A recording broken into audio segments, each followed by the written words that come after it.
Hello everyone, how are we doing? Okay, if anyone is here so far, let me know if you can hear me okay, because I'm using earphones today, and I'm hoping that will mean you guys have some good quality audio for a change. I'll just give it a few minutes to see if everyone can make it. This was somewhat last minute that I decided to do this today, so hopefully you guys will be able to make it.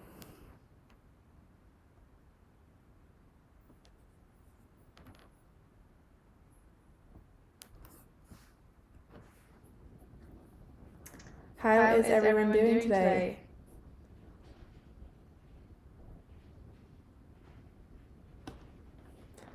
Just checking to see if they can hear us.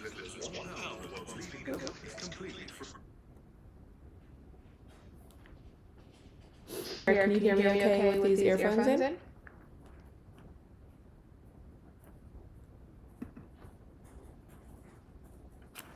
That's what I'm trying to check at the moment. I've got Lola joining me now as well. So she's about to hop into her bed and make some noise.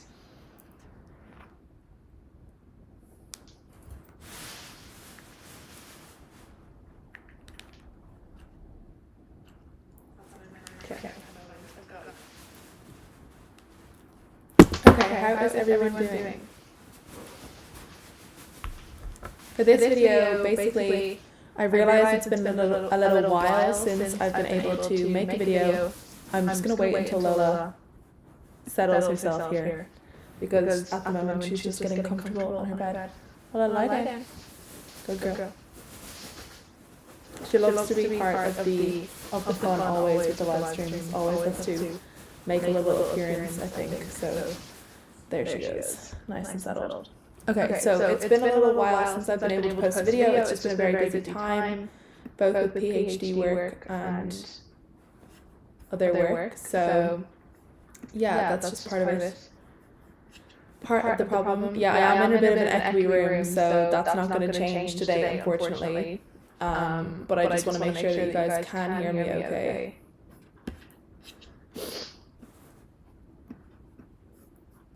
Okay, so yeah, essentially in Ireland we are back in lockdown, so we're in lockdown for the rest of the month until December. So I think last time, okay, I'm going to take these out and see if that helps, hopefully. Is the speaker coming from here?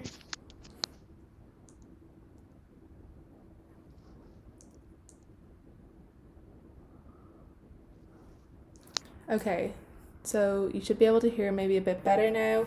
It is the microphone on my laptop, so when I'm streaming there's not a huge amount that I can do until I get some proper gear eventually, hopefully. But yeah, I am in an echoey part of my house, but it is a well lit part of my house, so it makes the camera quality slightly better.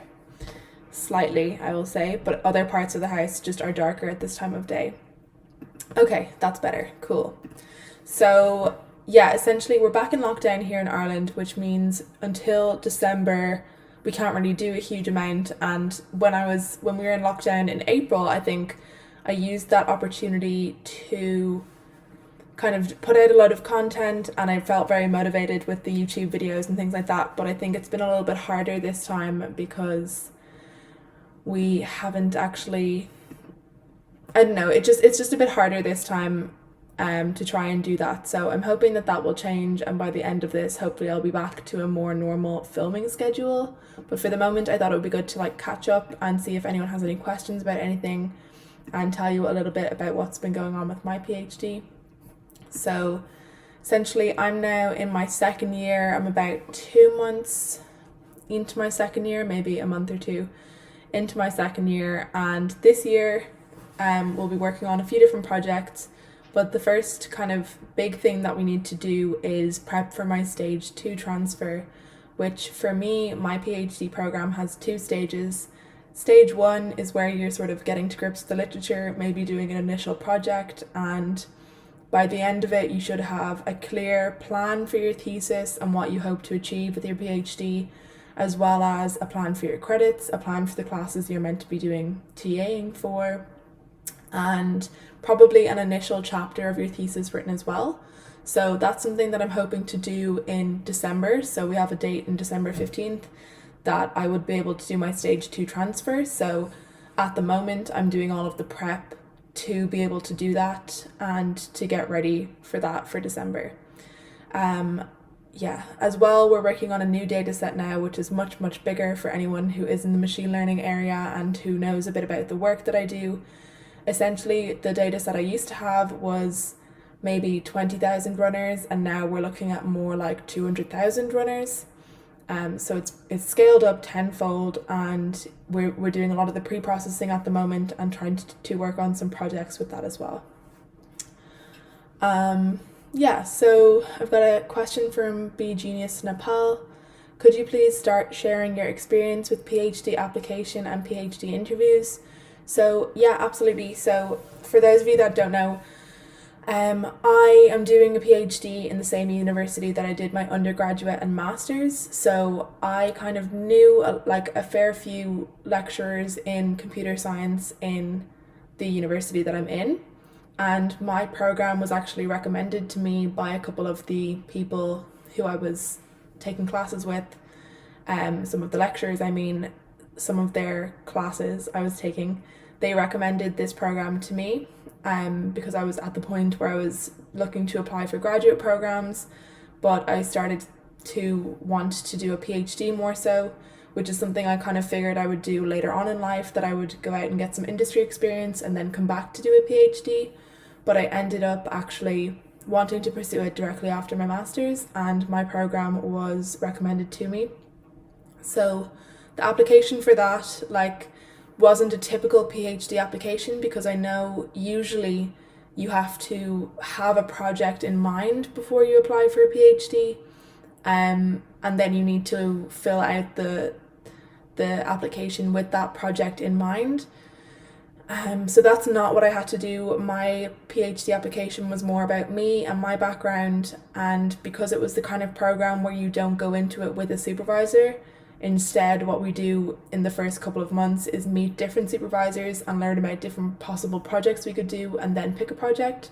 So the application process was quite different to what other people might have found. And I was quite thankful about that, because I definitely didn't know at that time what project I was going to be working on.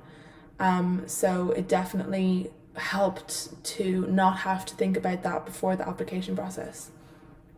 And then in terms of the application, yes, it was largely just about my background. So a lot of it was around the undergraduate and master's that I did. That's what I was talking about, and any possible projects or possible industry experience, which I didn't have at the time. And then in terms of the interview process, I had 2 interviews for this program. And again, they were just sort of reiterating what was in the application essentially, and discussing any projects I'd done in the past, or what I thought made me a suitable PhD candidate, or one of the questions I particularly remember being asked was, do I think I could stay motivated for the full time it takes to do a PhD? And so I, discussed that it definitely was something I always wanted to do, and that I did think I'd be able to stay motivated because I'd already done, I suppose, my undergraduate in a similar length of time, obviously. And then I do think that I'm the kind of person who likes working on projects and things like that. So that's essentially it. But I don't really feel like mine was a typical process, so it might not be as relevant to you guys who are doing applications that are more traditional, I think. But I can only really talk about my experience, so that is my experience. So Triange, how to train my first voice recognition model. That's not something I work in, unfortunately, Triange, so I can't really help you with that. I would recommend looking into some tutorials that are related to that, because that would probably help, but that's not something that I work on, so I can't really help you with that. My work is based on classification and prediction, and it's based around marathon running, so it's not work in the speech recognition or voice recognition area. So apart from the stage 2 transfer, I suppose, other things that have been going on, I have been doing a few different things. So I am speaking at the PhD Summit, which some of you may have heard of. That's going to be on November 18th and 19th, and that's a conference specifically for PhD students. So that might be of interest to some of you because they have lots of different speakers, some of which are PhD students, some of which have done PhDs, and they have lots of interesting talks on. So I'll have that linked afterwards, the PhD Summit, but you should be able to find it if you look it up. And I'll be talking on November 18th with another PhD student YouTuber called Stephanie, and her channel is Career Conversations on YouTube, and she talks mainly about using Twitter to promote your research. So if you're interested in using Twitter as part of your academic journey, like, Twitter is a very important social media as a lot of researchers are on there. It's still something I definitely haven't figured out yet, but if you're looking to work on that, I think she's a great person to check out. So yeah, if you're interested in the PhD Summit, I will have it linked just to share with you. I'll actually put it in the chat here so that you guys can see. But I think the pricing is €19.99 for the 2 days, which is pretty good. I think they were able to get sponsorship that let them lower the prices, which is great. So it's a really interesting kind of conference. I've never really seen anything like this where it's supposed to be, for PhD students specifically. So I think it's going to be really great.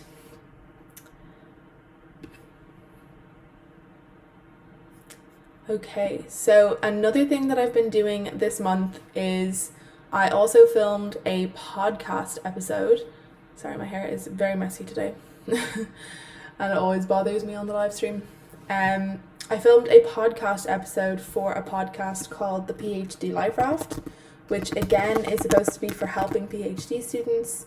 So I'll have this linked for you as well, but I think at the moment they are not quite live yet, so it's something that's going to be released over the next couple of months, so I'll link that for you as well.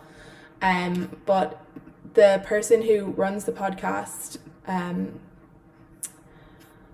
she is really, really wonderful, and she's so nice. Her name's Dr. Emma Brodzinski, and she was so lovely to talk to for the course of the podcast, and she was really nice because that was my first ever sort of outside of the YouTube channel, that was my first ever thing where I was talking about my experience and things like that. So she was really nice, and I'm really excited for that episode to come out. So definitely check it out once it is out, and I'll obviously be posting about it on my YouTube community tab whenever I know that it is out. So both of those things are things that have been somewhat taking up my time in a good way for this month. And that's sort of one of the reasons I haven't been posting hugely, is some of my YouTube time that I had to spare was going into that.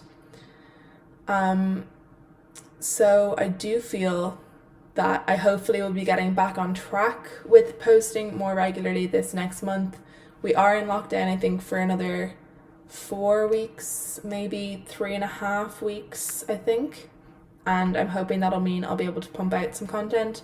But I also have to finish writing a thesis chapter this month, and I also have to finish up my literature review this month as well. So there's a lot going on, to say the least. What have all of you been up to this term? Is anyone in their first semester of their PhD at the moment? I have a question from Triange. What do you think about ARM MacBook? I'm not sure what that is, to be honest. I'm trying to see if I can look it up. ARM MacBook. Oh, I haven't heard of this yet. Interesting. I am, pretty into Apple products, so I definitely would check it out. I don't really know what's so special about it. I haven't heard of it yet. I feel very out of the loop.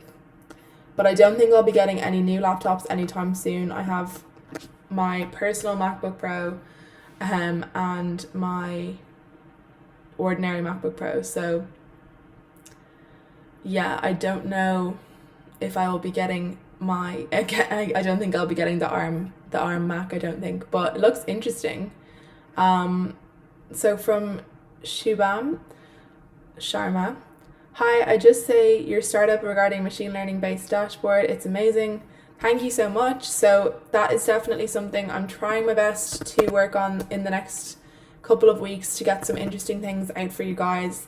Unfortunately, it is something that, like, as you all understand, being a PhD student, trying to manage multiple things is quite difficult. So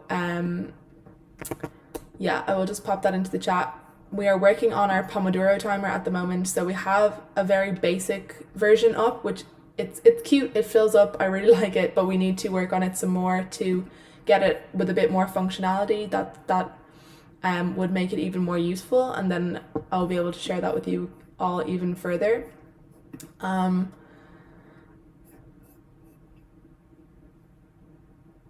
Okay. Yeah, so that's something we're hoping that we will be able to work further on in this next year. It's the kind of development of it is definitely taking some time, mostly because myself and my partner, we are working on it, like, we're both full-time PhD students.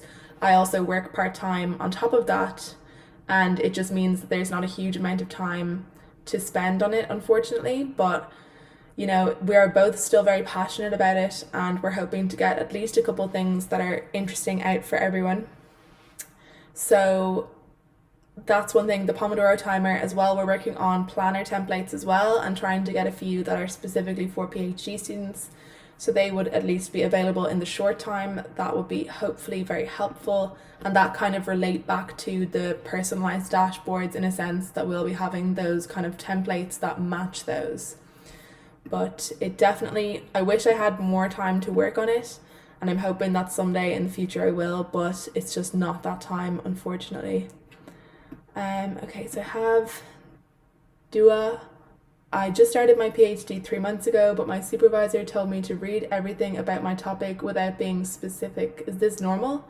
I think it probably is, because at the beginning, you know, you don't really know where exactly your PhD is going to go, and you need to sort of start off somewhat broad and then kind of narrow it down eventually when you have different things that are missing from the literature that you've identified from reading lots and lots of papers.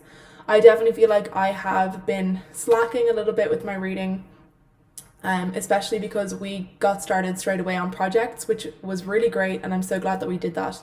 But it means now I still have a lot of reading that I need to get done in the next month. So it is a bit tricky, but I do think it's a good place to start off in the beginning and try and do as much of that as possible. Also, is it fine to meet the advisor every 2 months, because he didn't set up a meeting even if I ask for him for a meeting? I mean, I wouldn't have met my supervisor too frequently in the past, but we've gotten into a more regular rhythm recently of meeting every 2 weeks. But again, I do feel like we talk enough through email, and we now have a Slack group as well where we're able to chat throughout the day about the project as it's developing. And I think that can be a really good thing. That's something that he suggested, which I'm quite thankful for now, because it is handy to be able to pop in if you have a problem, like especially for me working with a big data set. Like if there's things that come up, it's easier when there's multiple people working on the same data set to just pop into the chat and say if you have a problem about something, or if you found something interesting, to be able to share that is also good without having to go and send a load of emails. But I would suggest, especially at the moment, if all of your meetings are happening on Zoom like me, if they agree to a meeting, just send them a link for it and then ask if you can do that on a recurring basis, if that's something that you need. But I do think you need to be the one to say that you need a meeting, because they have other students and they have other things that they can't always be organising the meetings for you, and you need to take your PhD into your own hands at the same time. So from Tranched, okay, 10th of November is the launch date for the ARM. Okay, I'll have to check that out. Please answer me. I'm looking for a direct PhD in computer science engineering. Where should I check for funded PhD for international students? I'm not sure because I don't really look up that kind of thing, so I would recommend searching for that. As I mentioned at the start of this video, I found my PhD program in my own university, and I haven't been searching for PhD programs ever, so I can't really help with that. And if that's something that you're looking for, perhaps ask around in your university or look it up, but I'm not sure. I'm not an expert in these things, I'm afraid. Sorry for the mispronunciation, but yeah, I'm not the best at that. Can you make some video hands-on building a research project? That's a good suggestion. So I suppose I imagine that you mean sort of taking it through step by step of a research project. Yeah, I think that is a great suggestion, and I'm looking for new things to do this month in terms of videos, so that is definitely one I'll add to the list, because I think it is tricky in the beginning trying to figure things like that out, and I'm right at the beginning of a new project now, even just in the idea phase, where I'm trying to narrow down what exactly I want to do with this data set that we have. So I definitely feel like that's something that I can do, although it might take a little while because filming through the steps, maybe I'll just do it as more of an update every week or 2 weeks of the project so that you guys can follow along the journey of the research project. Hopefully that will be helpful and interesting for you guys to see. Thank you for this suggestion, Tranche. Could you please suggest me some resources to learn how to apply for machine learning in bioinformatics? Again, guys, with these applications, I've only applied for my PhD program. I didn't apply for others, and mine was the one in my university, so it's not something I know a huge amount about because I didn't spend a ton of time in the application process. So, and I don't know anything about bioinformatics, I'm afraid. So in terms of getting those resources, I'm afraid I don't know anything about that. So there's not a huge amount I can do about that, I'm afraid. Tranche, GitHub, not sure what do you mean by this? Is that you're saying, oh no, never mind. Okay. Yeah, I do think that's a good suggestion though, Tranche. Like, I can try and take you guys through the process of the next research project that I'm working on from start to finish. Because I'm hoping to get some interesting things going with this data set. A couple of the things that we're looking to work out is automatically classifying some of the time series that we have as different training sessions. And another thing that I'm interested in looking into is studying some of the sub-elite or elite marathon running's training schedules as well to see what interesting patterns might arise. Okay, hi Rufus. How will you acquire consistency in your life? I think consistency is there with practice. So if you mean like consistently working or like getting a good amount of work done, I would say it is practice. So trying to stick to somewhat of a schedule can help. I definitely think people think that like you'll just be inspired to work and things like that, but when you get into a schedule of work and if you set yourself up right for your work day, I think that's what's most important. So putting together a good schedule, particularly getting in with a good morning routine, a couple of things that you do in the morning that set you up for your day. When you start doing these things every day, your mind starts to remember that this means it's time for work, and then you'll be able to switch on for work a lot quicker every day. And same thing when it goes for breaks. If you're making good use of your breaks and making sure you're having a restful break rather than just spending the whole day going into mini breaks on social media and things like that, which aren't very healthy, then I do think it helps a lot trying to work consistently. I hope that's what you mean, Rufus, when you're asking. Yeah, but I definitely think it can take a while to find that balance of consistency and trying to work consistently. It takes a little bit of time, so don't be too hard on yourself in the beginning if you're finding that it's difficult to stick to a schedule or that you're not getting as much work done as you wanted. So how to avoid procrastination and avoid distractions. So one thing I've done recently is I deleted some of the apps off my phone, so Twitter and Instagram and Facebook specifically, because I found that I was spending more time on them recently, especially because it's more so about checking the news, especially for us right before we went into lockdown, kind of figuring out how high the cases were and whether we're going to be going back into lockdown.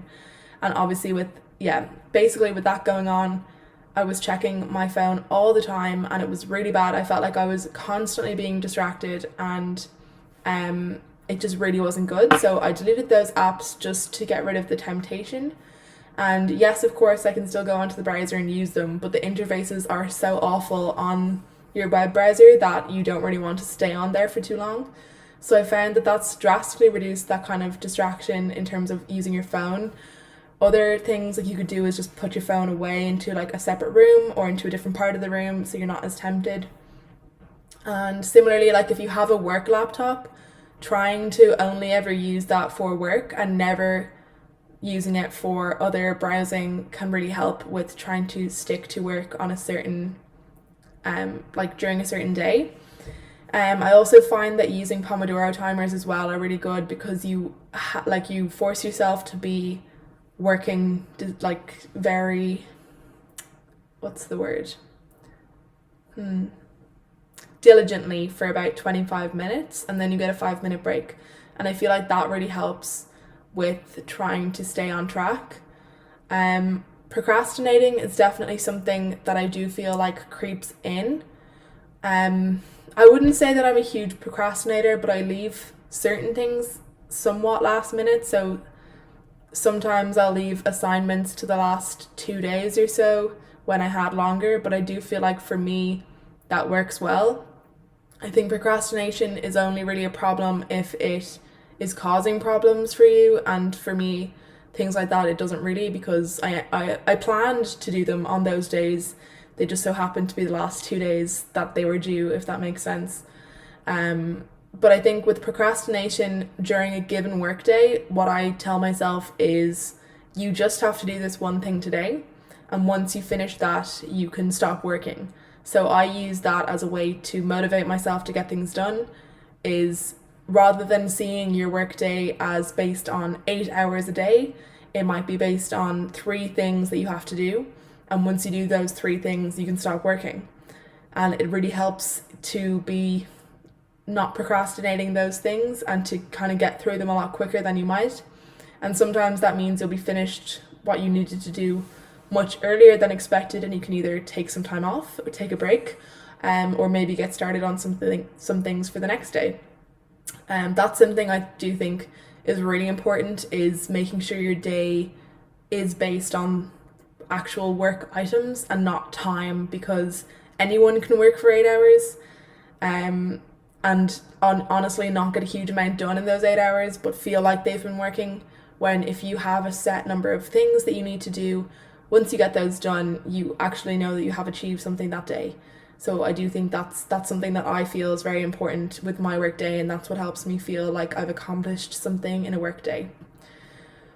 And I suppose same thing with distractions, so trying to eliminate those distractions as much as possible. So if it's things like always checking your email, like just don't keep your email tab open for the day, check it only every couple of hours as you need to, and making sure that you're not checking those all the time, because like a lot of the time you don't need to reply to it straight away and you can just leave it, whereas if you have it there you'll get all these emails that aren't urgent but that will very much take away from what you're doing. And as much as we like to think we are able to multitask, humans are very, very, very bad at multitasking, and every time you switch to another task there's always a small portion of your attention that's stuck on the previous task. So when you're switching back and forward between different things all the time, it really, really messes with your concentration. So it's important to really try your best to stick to working on a specific thing for a long enough period that you need without doing all different other things.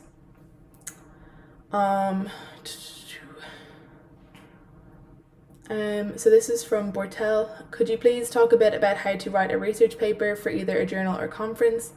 I want to publish in my PhD, but I don't know where to start.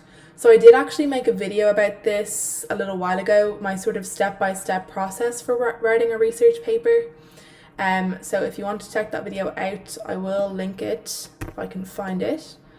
But essentially, like, I think obviously in the beginning it's about finding a suitable project to work on, and that can usually happen from reading literature and seeing that there's something big missing, or perhaps something that your supervisor might have been able to suggest to you, something to work on.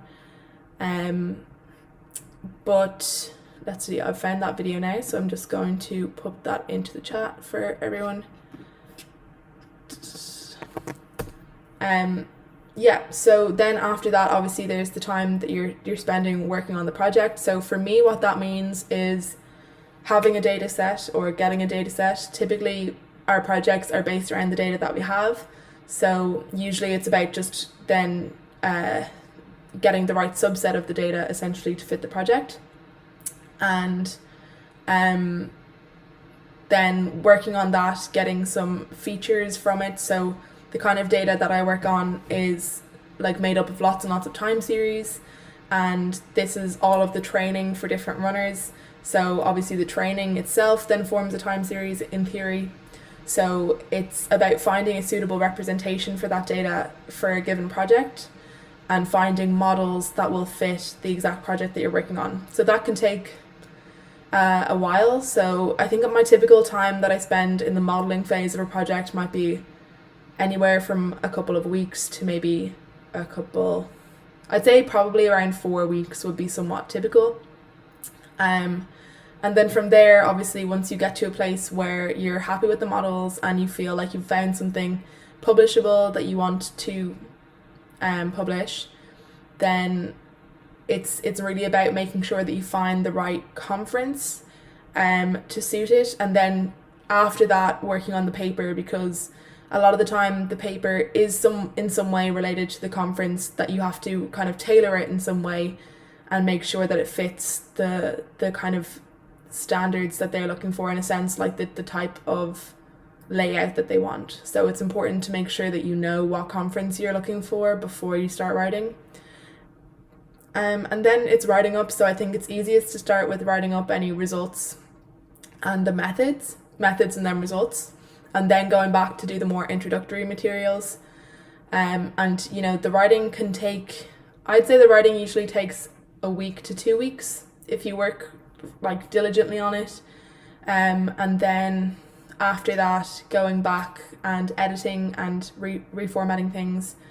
But yeah, I do feel that the video probably will have a little bit more information, but that's something I think that's important is to, one thing that I think that is important is to make sure you know what conference you're publishing for or what journal you're publishing for. But yeah, I hope that helps. Where am I in the messages now? So this is from Satyam. First of all, I would like to thank you for making videos that are really helpful for us. My question is, most of the time I lose focus from my studies, so can you suggest something regarding that? So yeah, I think I sort of touched on that with the like distractions and concentration, I suppose. Well, I think focus is something that you do need to build up in a sense, and I think trying to build that up slowly with things like the Pomodoro timer does really help. If you just say that you need to focus for 25 minutes, you know, after that you can start to build that up and maybe say, okay, now I need to focus for 50 minutes, or, you know, over time building that up until a point where you can really sit down and work for a couple of hours without getting distracted. The problem is that most of us have grown up now in an age where we have phones that are literally made to distract us. Like, they have colors and bright features to distract us. So people have just, you know, not really made any ways towards getting rid of those distractions in the workday. And when you're doing a PhD, the kind of work you're doing is really, really deep work where you're trying to learn something new or create some new knowledge, and it's important that you do this in an undistracted way. So it's really important to learn to deal with those distractions and get rid of them as much as possible, especially by not using your phone during the workday and by trying to stay away from things that will get in the way of a given work period. So not trying to check your emails when you need to focus on something. Yeah, that's probably the main thing I have to say about that. So from Rufus, I'm currently studying electronic communications engineering. How can I develop my skills in artificial intelligence and machine learning? I would say like one of the best ways is to do an online course. So there are some free ones you can do on things like edX.org or Coursera, or there's paid ones that are usually like maybe €10 that you can do on Udemy. And I think that's a good way to get started with artificial intelligence and machine learning. And then you can decide if that's something that you really enjoy and that you really want to get into, and perhaps do a more advanced course at some point. And then once you have enough like base skills to work on a project, then trying to work on some projects that interest you and seeing if that again is something that you like, I think is important. This question is from Olia. How big is your data set actually? So at the moment we are developing a new data set from the data that we have from Strava, but I know we have around, I think, 200,000 marathon runners, and you know, all of their training for the 10 months before their marathon. So it's a good 30 something million training sessions. So it's pretty big, and yeah, it's very vast. There's a lot of pre-processing to be done there though, because not everything is tracked super accurately. Like there's lots of GPS errors in there and different things that just don't really match with what we would expect. So the cleaning process for the big data set will take some time. And with that, if anybody is working on data, I think it's very important to mention, make sure you keep track of every change that you make to your data set. Always keep obviously the original data set intact, but when you're developing a new or a subset of the data, to make sure you keep a good record of all of the pre-processing steps that you take, because you will forget them, and they're very important to include in the methods part of any of your projects. So this is from Herschel. Hey, what's up? How's your PhD going? I think it's going pretty well. I hope. I have met my my research studies panel recently, and just kind of told them everything that I got up to in the first year, and the meeting was very positive, so I think everyone's pretty happy with how it's been going. I was able to get 2 research papers for conferences in my first year for one project of my thesis, and I think we're coming to a point where I have a good understanding of how my thesis is going to look in terms of the different chapters that we're going to have. So it's all looking good. So thank you for asking, and I hope your PhD is also going well if you're doing one.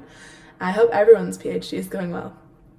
I'm a first year PhD in management student, marketing in luxury fashion. Ooh, interesting. Is it important to get my intro and literature done in the first year?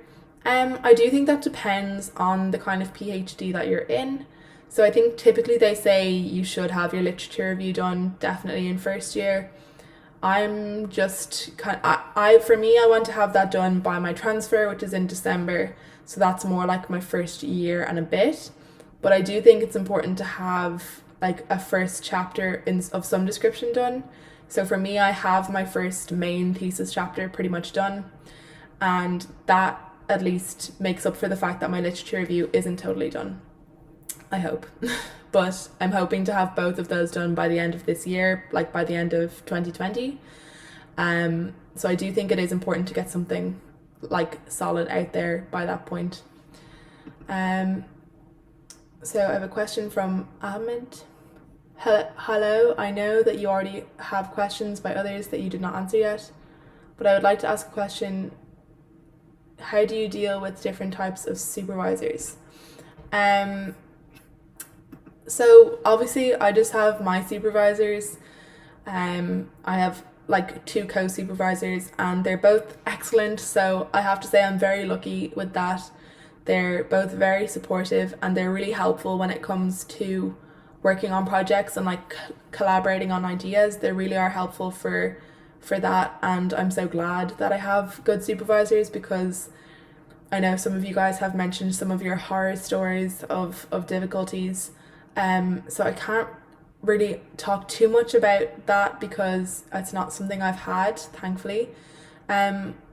But I do think, it's important to have other people in your corner outside of your supervisor in case of any issues. So I know that for me, my research studies panel is there, and it's there in case there ever was any problem that I needed to change supervisors, or if I was having some problems, that I would be able to talk to the other panel members.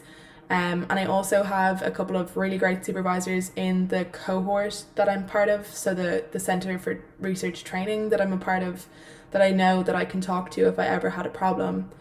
And we also have some supports in terms of like a graduate supports counsellor and things like that.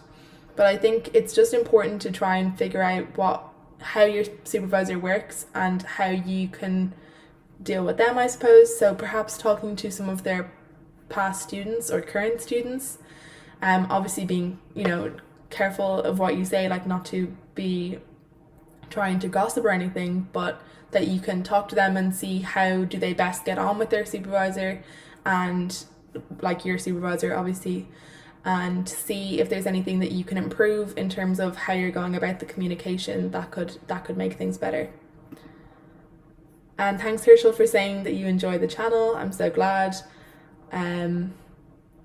This is from Bortel. What advice would you give to someone who is 13 months already into their 4-year PhD program but have not mastered the literature or haven't gotten the knowledge in their research area? I would say try to take some time over the next little bit and try to really nail down the literature. Take a couple of weeks and really try and sort that out, because it's something that it is important. You don't want to look back in 6 months and realize you've been working on a project that has essentially already been done by somebody else, and you could miss that if you don't search the literature appropriately.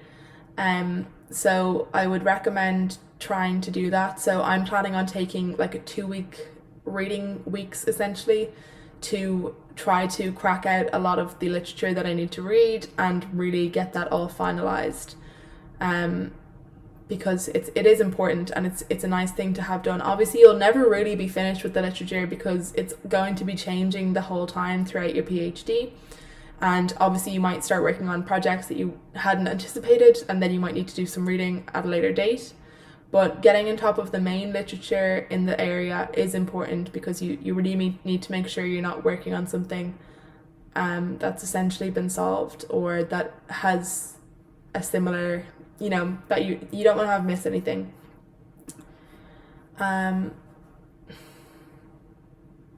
So from Herschel, thanks for the advice. I have a brief probation review assessed by a panel in December for 2,000 words and a presentation, so fingers crossed. Oh, very good. So you just said, yeah, that's great though. It's good to have, I think, those assessments, like they're great to have.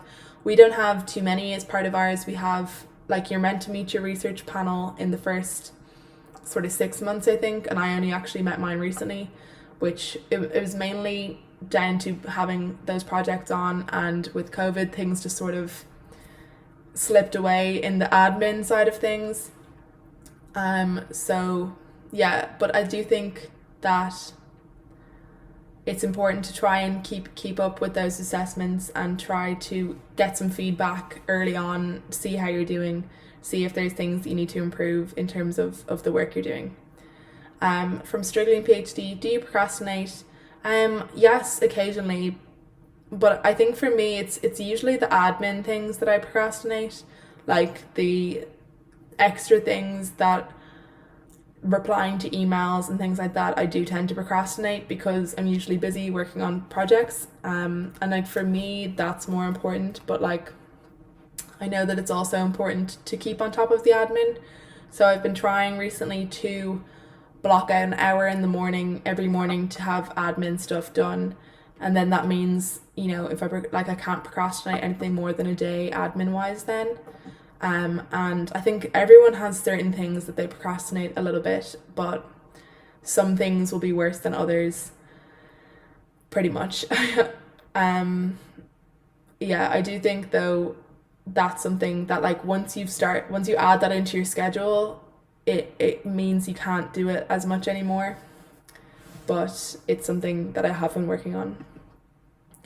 So I'd like to hear from you guys who are here. What videos would you like to see for the next month? I have some time this weekend set aside to start working on some new content, and I do feel like it's great to hear from you guys what you want to see. Obviously, it doesn't necessarily mean I'll be able to make those videos because it's only ever going to be stuff that's about my experience. So if you're asking for things outside of that, I can't really do that. But yeah, so let me know in the chat what videos you'd like to see in the next month, and I will try my best to get something for you guys. Herschel, so you're in your second year now out of 4 years. Yeah, so I always say 4 years maximum because that's the time that my funding runs out, and ideally I would finish within sort of 3.5 years is my goal. But that's mainly because if I aim for something earlier, then if things get longer, I have some extra time. I'm just gonna flick on a light here because it started getting super dark and I don't want this live stream to be in the dark. Okay. So yes, I'm in second year out of 4 years. So I technically started on September 30th of 2019 and it is November 5th. So I'm about a year and a month in. About 13 months actually, for someone who was saying about 13 months earlier. From Mohammed, what free tools would help literature review analysis for research students? I don't actually use any tools for lit review really. If anyone has any suggestions, pop them into the chat. Essentially, my process for reading papers now is that I get them on my iPad and I make notes in GoodNotes. Like, I highlight things and I make little notes in the sidebar, and then I will properly type up those notes, and then I start to try and organize those into different folders for different sections of my literature review. And then I have Mendeley obviously for keeping all of my papers, and again I have those organized into different folders, and I'll always upload the notes that I take for different papers back into Mendeley. So if anyone else has any suggestions for tools for that, I don't really use any, but maybe there are some good ones out there that I'm not aware of. So this is from Mohammed. This is my first year in computer science PhD. I'm having a hard time to find time to do research. Do you have a suggestion? I would say I'm not sure what you mean by that in a sense, because obviously your entire workday in a sense should be research, apart from like you might have classes or things like that on. But if it's that you're trying, you're not finding time for projects, I would say try to split up your day. So that's something that I used to do, whereas now I have different days for different things, and that's because I now can spend a full day on a research project, whereas before it took a while to build up. So I used to have the morning for research and the afternoons for other things, like working on my classes, doing demo hours for classes, doing other things, that end up cropping up out of nowhere in a PhD, I feel sometimes. So that would be my suggestion. From Herschel, do you plan on going into academia and teaching after your PhD? I wouldn't say that it's hugely my plan. Like, I don't really intend on being a professor, but I think I would consider doing a postdoc because it's basically like doing a PhD but with more money, it seems. So that seems like something I would enjoy because I have really been enjoying doing my PhD so far. My ideal future job is to be working for myself, to have my own business that kind of pays the bills, and then it means I have time to work on whatever research projects I personally want to, and sort of to be a freelance project worker. That would be my job, which I don't think is a real job really, but that's sort of what I'd like to do, because I do feel like I work well in that kind of short-term project situation, and I like doing that, so I think that's something I'd like to do in the future. But who knows, we're ages away from that. We still have at least 2 more years to go. From Javier: hi, I'm a first year PhD student. Your videos are great, especially for someone like me that moved to Glasgow and feels a bit lost in the journey. Gosh, yeah, I'd say it's crazy trying to move anywhere at the moment with everything going on. So fair play to you. Yeah, fair play. I think it must be tough. I'm glad that I live at home, to be honest. I think it has made everything this year so much easier, and I don't know how anybody else is managing. From Struggling PhD: did you ever feel imposter syndrome? If yes, how did you deal with it? Yes, I definitely have felt imposter syndrome. So my PhD is in machine learning. My background is an undergrad in maths and statistics and a master's in data science.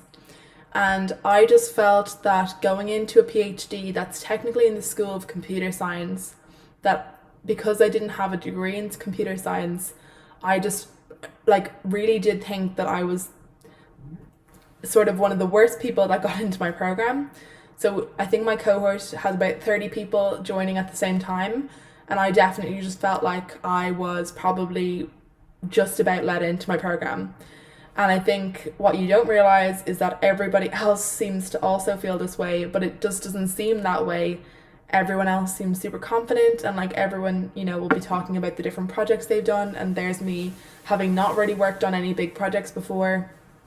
And I think learning about imposter syndrome actually helped me get over some of the imposter syndrome, because you sort of realize, it's very common, it seems, which makes sense, because I think a lot of the people who go into PhD programs are quite used to being at the top of certain things. I in school was definitely one of the top in certain classes in secondary school or high school, whatever you want to call it. And I was on the maths team, things like that.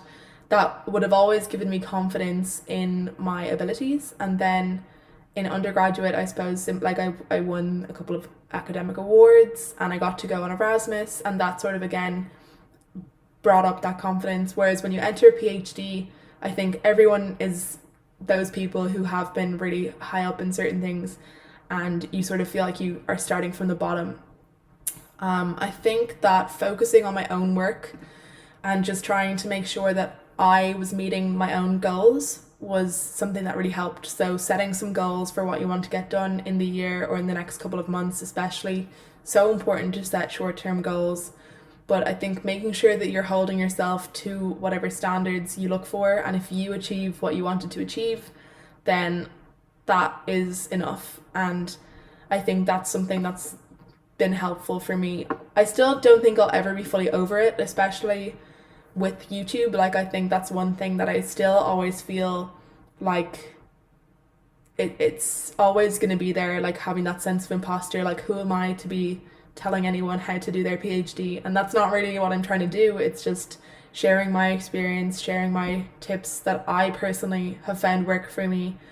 And I don't know if I'll ever be over that, because I did always feel like once the YouTube channel got to the first couple of thousand of subscribers, I'd feel like it would just not be as much of an issue, but it definitely still is, and I don't know if that's ever going to go away. But yeah, I think it's something to just try your best to overcome. Imposter syndrome is tough, and I think pretty much everybody who has done a PhD has dealt with it. So this is from Umang: what are your average working hours in a week? It really depends, but I would say I do end up working, I'd say, a 40-hour work week, if you include obviously things like classes and meetings and things like that. I do think there's certain types of things that fall into different categories of the workday, How much time do I spend working on my projects? Maybe 20 hours a week. And then the other half of the work week ends up going on other stuff that, to me, I know it is important for your overall development, but it doesn't necessarily lead back into your thesis. So yeah, I'd say that's probably it. I'd say that'd be my average nowadays, especially like my screen time on this laptop is like 10 hours a day. So I think that usually tracks back to it. I wouldn't spend too much time on this computer apart from work. So yeah, it tends to be a lot of work. Yeah, so this is from Herschel. How many words is your PhD overall? I think my uni says around 80,000 max. Yeah, I'd say that's probably around the same for me. I think it's typically, I think for a PhD thesis it varies a lot between 60 and 100,000 words. Yeah, I think that's very appropriate. So that's what I'm aiming for, around 80,000, I'd say. So from Dua, I hope you could give a brief explanation of how you got your research gap, how you organised your data to write your lit review. I used a table with some columns right now to summarise the papers. Yeah, so I think that's a pretty good way to go about it. I usually like to keep them separate for different areas. So like my thesis will be based around marathon race time prediction, training plan recommendation, fitness estimation, training session classification, and probably injury prediction. So those 5 different categories, essentially, I have different different folders where I keep all of the lit review stuff for each of those. But within that, I think it makes sense to use a table. I personally like to just compile all the notes because I like seeing it all there. And I know that's not really something people do. I did try the table thing and I shared that with you guys in some of the planning videos, but it just didn't end up working for me too well. I much rather have different page, like an actual document where I'm writing up the lit review as I go. That's just something that I enjoy. Bortel, how do you keep track of or organize the notes you take when reading papers? And I was just wondering, whether you already have a complete review chapter from your first year. No, I haven't completed my lit review chapter. It's something I'm trying to do at the moment, but I do have one complete chapter, just about, that is a main thesis chapter for one of my projects. So obviously the lit review for that chapter is done, and I have the lit review for some other projects done, but I don't have the complete lit review for all of the projects done yet. But hopefully I'm gonna have that done by the end of this year, like by the end of 2020. In terms of keeping track or organising the notes, again, I like to use different folders. And I have on my iPad, when I'm in GoodNotes, I will have a different notebook for the handwritten notes that I will write. And then I'll upload the notes into Mendeley, into each individual paper. And then I'll also keep a document where I have all of the notes for a given topic, so a given project that I'll keep. But I do try to keep the projects separate, essentially, for the lit review stuff. What would be your advice to a second year undergrad who wants to do a PhD on data science? I would say, keep your options open at the moment. It's still a long way away that you might change your mind.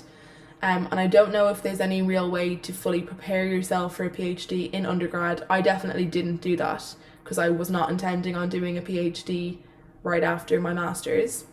But I would say trying to get into some internships that are project based, as well as trying to, if you're working on data science at the moment, trying to build up a nice GitHub repository, which again I don't have, but it's definitely something that would have helped, of some of the projects that you worked on, because that means when you're going for any applications you will have something to show. I definitely would recommend doing that, trying to find some things that you find interesting that you want to work on, and actually doing those projects I think really shows that you have the kind of personality for research.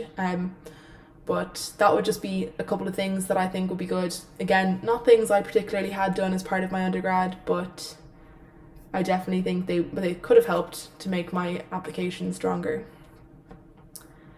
This is from Moises. I'm on first year doing computer science. What advice can you give me how to learn how to code? It's really frustrating when I don't know how to code. Again, I recommend doing online courses. That's how I learned how to program in school. So I started programming in secondary school using online courses like on edX.org or Coursera.org as well, I think. And again, they're both free, so the courses there you can take for free or you can pay for a certificate. I've never done that, but I do think that helps. I imagine though in first year with your computer science that you would learn to code as part of your program. So yeah, hopefully you'll learn that there. If anyone's pre-undergrad though, I do recommend getting into coding before you start your undergrad because it is definitely tricky and it's good to know if it's something you actually like doing. Hi Abhijit. Hello, I'm very late. How's everyone doing? Good to see you here. Thanks for joining us. If you have any questions, pop them in, or any video suggestions. That's something that I'm asking everyone, if there are any video suggestions for this next month, to let me know in the chat. From Bortel, what is your motivation for doing your PhD? What's the vision or end goal of it? So for me, like, I love learning and I love pushing myself academically, and I think the PhD is sort of like a complete, there's no better way to push your knowledge, I think, than trying to really be at the cutting edge of a certain research area. So trying to really discover something new in that area. And I do think that's something that, like, it's just something I would have always wanted to do. And for me, like, yeah, I love learning, and if I had all the money in the world, I'd probably stay in university forever and just keep doing different courses. So I definitely feel like that's always been my goal, is to learn as much as I can, or get to the cutting point of learning. So yeah, that's it for me. I think I know other people might have different goals with it, and a lot of the questions I get all the time is if like, will it help me get a better job? And I'm like, well, I don't know, because I haven't finished my PhD and started looking for a job yet, but I do think it's important to have a good reason, in the sense that's going to keep you going throughout the PhD. For me, it's the learning, and that's never really going to go away, so I know that I'll never really get tired of doing the PhD, I think. From Trianch, when will we be seeing your hands-on research project? I am too excited for that. Yeah, so I'm gonna need to have a think about what is a good way to present that to you.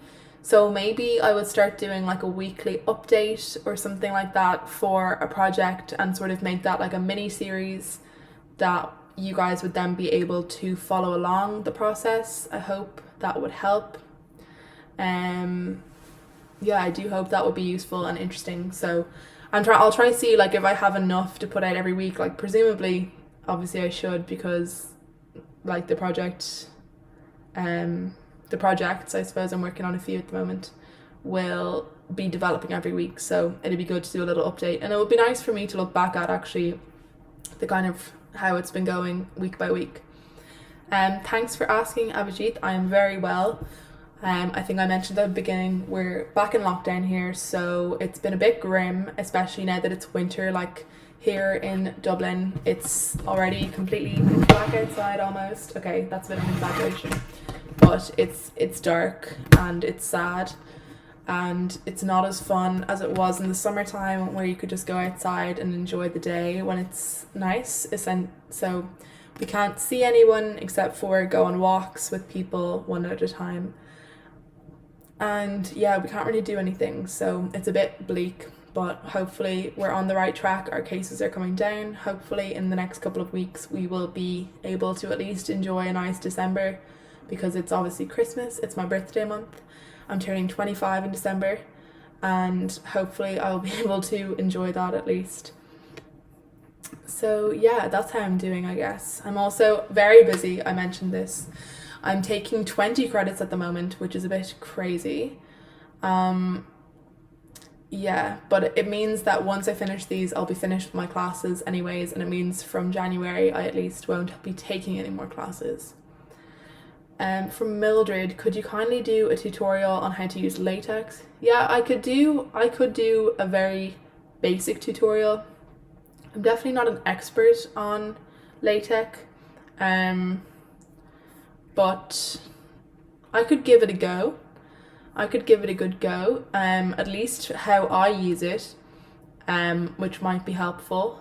Essentially though, 99% of the time I am just looking up the command. So if I'm like, oh, I need to make this figure, I'm like, how to make a figure in LaTeX, and then it gets sorted. So, but I think, yeah, I could go over some basics, I suppose, of what really is necessary, especially for an absolute beginner. I think it's something that I really do recommend learning, but yeah, not something I'm not the best at it, I'll say.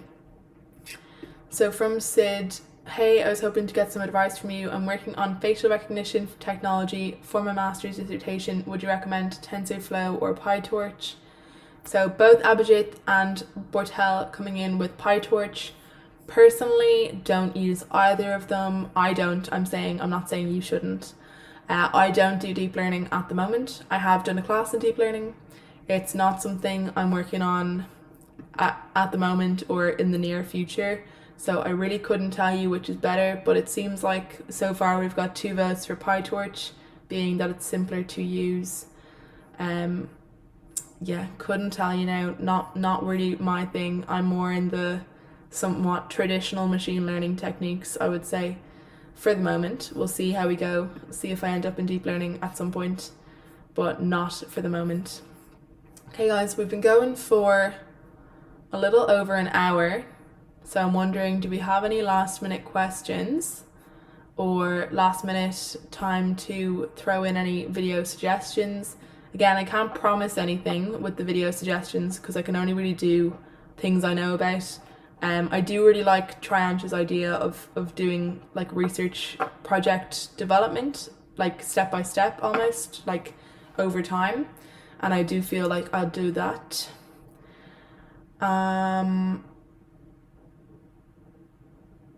So Mariam is asking, how can you write a good research proposal? Again, I didn't have to write one. This is one I get asked every single live stream, is how to write my research proposal, how to do my application. I didn't have to do a research proposal for my PhD, thankfully. So again, it's not something I know a huge amount on. And I can't say what would be good or not good because I don't have one that helped me get into my PhD because I was in a Centre for Research Training. The Gantt chart, like, it's there available in PowerPoint. I think that's probably the easiest way to do it because I don't have Microsoft Word personally. So that's what I think it's easier to have it as you need something that's wide, so I don't think it would work as well in MS Word. So I'd recommend just using the PowerPoint for it. So hi Jonathan, thanks for joining us. For Bertel's saying regarding our PyTorch versus TensorFlow question, PyTorch integrates easily with Python, so if you are using Python language, I think you'd find it easier using PyTorch. I'm trying to think, I think the class that I did used PyTorch mostly because it was more so learning. We didn't use actually a huge amount of either when we were doing deep learning. It was more so trying to learn the basics of deep learning, like the like what underpins it. So a lot of the time we were learning the actual algorithms essentially. But yeah. Abhijit being kind as always, saying, Mariam, I had to write a research proposal before. How I could help somehow, let me know. I just read that awfully, so I'm terribly sorry. So very kind, supportive there. Thank you so much from Struggling PhD for the support there. Thanks for the chat. Thanks for chatting to me as well, guys. It's always lovely to see you. That's really kind of you, thank you. Again, okay, I mentioned this at the beginning, but I think we have a few more people here now. I'm talking at the PhD Summit on November 18th and 19th. So I'm going to be talking to Career Conversations, whose YouTube channel is all about using Twitter for academia, promoting your research. And we're going to be chatting about YouTube and a few other things to do with being PhD students in that kind of sector. So if you are interested in seeing that, I have it linked earlier in the chat for anyone interested. But I think it's going to be a really interesting conference. I'm looking forward. There's lots of really big PhD student influencers. I don't know if I can really say that with full conviction. But yeah, so like there's people like what's her name? Lauren Collender, who's part of Science Scribbles on Instagram. She makes these little pins for like STEM and just science in general, and she's really great. So she's gonna be there. Twisted Doodles is gonna be there, who's a PhD student illustrator, and then there's lots of other people like who are either past PhD students or current PhD students. The whole conference is basically built around PhD students. So hopefully I'm excited for that, and I hope I'll see I'm hoping some of you guys will be there, and that we'll be able to do that. So yeah, okay, wait, we might as well make it an even 5:15. So last minute questions. We've got Abhijit being very kind there, offering to help out with some research proposals. And yeah, if anyone has any more video suggestions, pop them in the comments of this video. If you're watching this obviously after the live stream, pop them in the comments, and I'm going to hopefully try and give some really good content in November. And yeah, looking forward to the next month on YouTube, and looking forward to sorry, this is from Mariam. Will it be on Facebook, the conference? I'm just going to pop this in the chat again for you guys. I don't actually know like what the format is going to be of it in terms of how the talks are delivered, but I'm guessing it's something like I think, what's the name of the app that I've used for my conferences before? Hoova. That's the one that I've seen before, but I don't know exactly how the talks are going to be delivered for this. But you can definitely still purchase tickets for PhD Summit. It's just under €20, or I suppose similarly $20 for wherever you are. But it looks pretty cool, and I'm looking forward to it anyways. So yeah. Okay, Abhijit, video suggestions, handling courses. I think by that do you mean like taking courses, like the classes that you take in as part of your PhD, or like the classes that you have to sort of do demonstration or teaching for? Which one?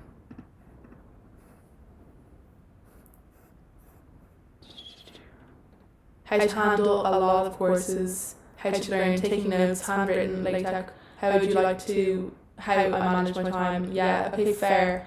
I do think I need to do some updated sort of time management, because definitely this current semester is very full on, hence why the posting hasn't been amazing.